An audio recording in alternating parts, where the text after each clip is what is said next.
दोस्तों, आज की कहानी है भाभी किसी की तरह जुबान चलाने वाली लड़की से कौन शादी करेगा। दोस्तों, कहानी शुरू करने से पहले अगर हमारे चैनल को सब्सक्राइब नहीं किया हो तो कर लीजिए ताकि आपके पास पहुंचे अरुण नया वीडियो। अनु हमेशा के लिए अरुण का घर छोड़कर चली गई। सरिया जैसी अपने ऑफिस से लौटी, उसकी मम्मी ने उसे बताया, अच्छा हुआ आखिर भाभी को उस नागरिक जीवन से मुक्ति मिलेगी। मम्मी, जरा एक कप चाय तो बना दो।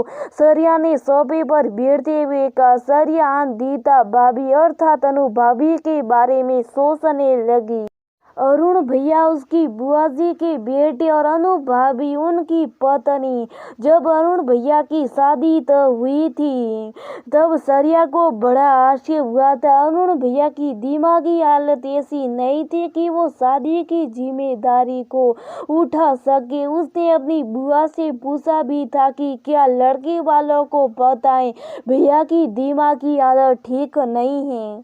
तब बुआ जी ने उसकी तरफ जलती आंखों से देखते हुए बोला था, सब बता दिया, लेकिन उनका कहना है डॉक्टर तो ऐसे ही बोलते बस बनाए, अभी शादी होती जब जिम्मेदारी बढ़ेगी तब ठीक हो जाएगा। सरिया कुछ और बोलती, उसकी मम्मी ने उसे आंखों में चुप रहने का इशारा कर दिया।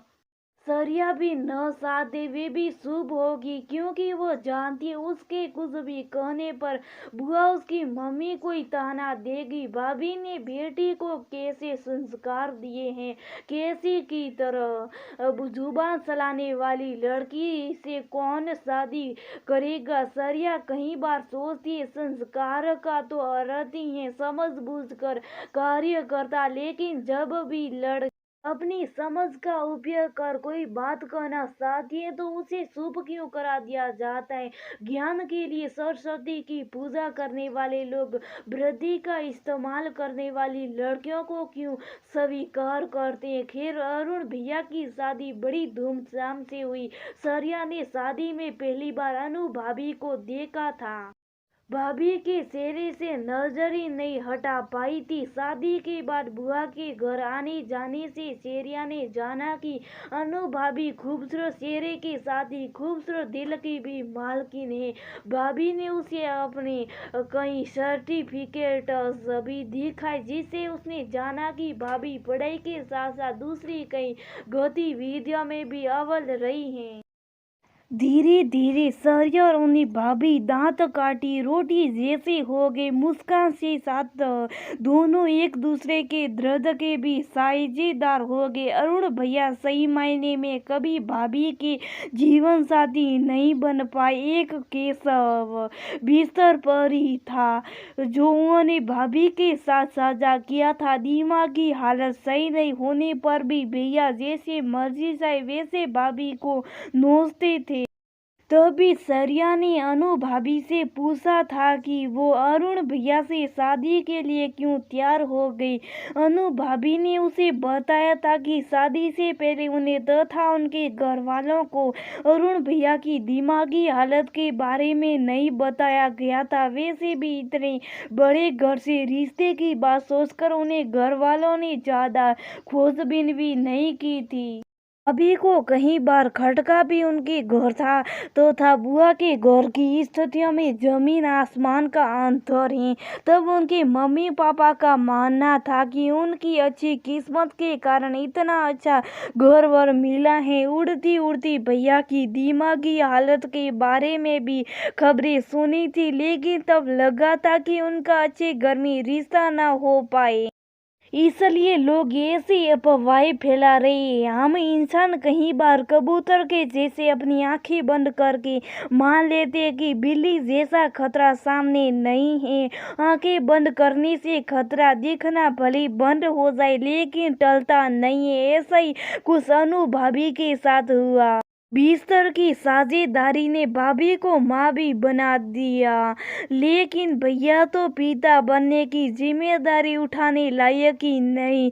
भाभी की ऐसी हालत में भी भैया को भाभी पर जरा भी प्यार और तरस नहीं आया। भैया को तो केवल अपनी भूख ही पड़ी रहती थी और भाभी का एक दिन गर्भपात हो गया। लेकिन आज सोचती हूँ अच्छा ही हुआ, नहीं तो भाभी के पैर की बेड़ियां और भी मजबूत हो जाती। अपने बच्चे के कारण शायद भाभी कभी अरुण भैया को छोड़ने का फैसला न ले पाती।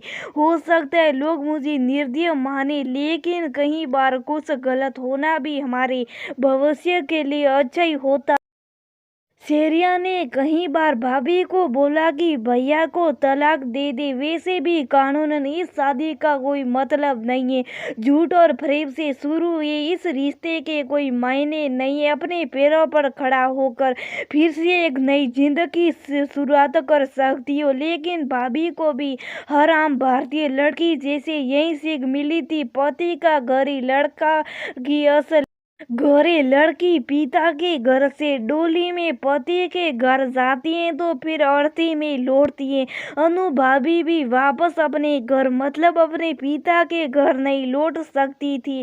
अपना घर बनाने के वक्त तो लड़कियों को मिलता ही कहाँ। ऐश्वर्या ने एक बार कहीं पढ़ा था कि बड़े आकार की मादा मकदी खुद अपना घर अर्थात जाल बनाती है, लेकिन मानव में ऐसा नहीं होता है। अनु भाभी जैसी मेधावी लड़की को तिल तिल मरते देखना श्रेया के लिए कष्टकर था। वो भाभी के साथ थी, लेकिन भाभी कभी अपना निर्णय लेने की हिम्मत नहीं जुटा सकी। लेकिन श्रेया की बुआ को न जाने कैसे भनक लगी कि श्रेया अनु के लिए मजबूत ढाल बनकर खड़ी थी। बुआ ने श्रेया की मम्मी को फोन करके बोल दिया कि भाभी आपकी बेटी मेरे बेटे का घर तोड़ना चाहती हैं। श्रेया बुआ को बोलना चाहती थी कि कौन सा घर जो कभी बन ही नहीं सका, लेकिन श्रेया का बुआ के घर जाना बंद हो गया। अब तो मम्मी कभी कभी अनु भाभी के हाल चाल बता देती थी या भाभी कभी चुपके से उसे फोन कर लेती थी। भाभी और टूटती जा रही थी। अनु भाभी बोलती थी, श्रेया पहले तो तुम्हारे यहाँ जाने से जीने की हिम्मत मिलती थी। तब अनु भाभी ने कई बार उसे बताया कि बुआ फूफा अपनी वसीयत वरुण भैया के नाम करे, क्योंकि वरुण भैया की दिमाग की हालत सही नहीं है। भाभी ने अपने भविष्य के लिए नौकरी करने की इजाजत मांगी, लेकिन बुआ के अभिमान को इसे ठेस पहुंचती। भाभी ने अपने भविष्य को सुरक्षित करने के लिए बुआ से एक फ्लैट उनके नाम करने के लिए कहा, लेकिन बुआ ने भाभी को लालची और बेशरम न जाने क्या किया कहा। भाभी के दुखों का यही अंत नहीं था। अपने पति का रोज वैवाहिक बलात्कार झेलने वाली भाभी से एक दिन अरुण भैया के ससुरे भाई ने जब दोस्ती करने की कोशिश की। भाभी की बात न सुनकर बुआ ने भाभी को स्त्रीहीन बता दिया। भाभी के श्रम का बांध टूट गया था। भाभी ने तब श्रेया से मदद मांगी थी। भाभी अपने मम्मी पापा के घर जा नहीं सकती थी। श्रेया ने भाभी को नौकरी ढूंढने में मदद की। श्रेया की एक दोस्त को अपने घर पेइंग गेस्ट रखना था। श्रेया ने भाभी के रहने का इंतजाम वहाँ करवा दिया। श्रेया खुद ही भाभी को वहाँ छोड़कर आई है। कल श्रेया भाभी के साथ वकील के पास जाने वाली है ताकि भाभी भैया से तलाक लेकर आगे की जिंदगी सुकून से जी सके।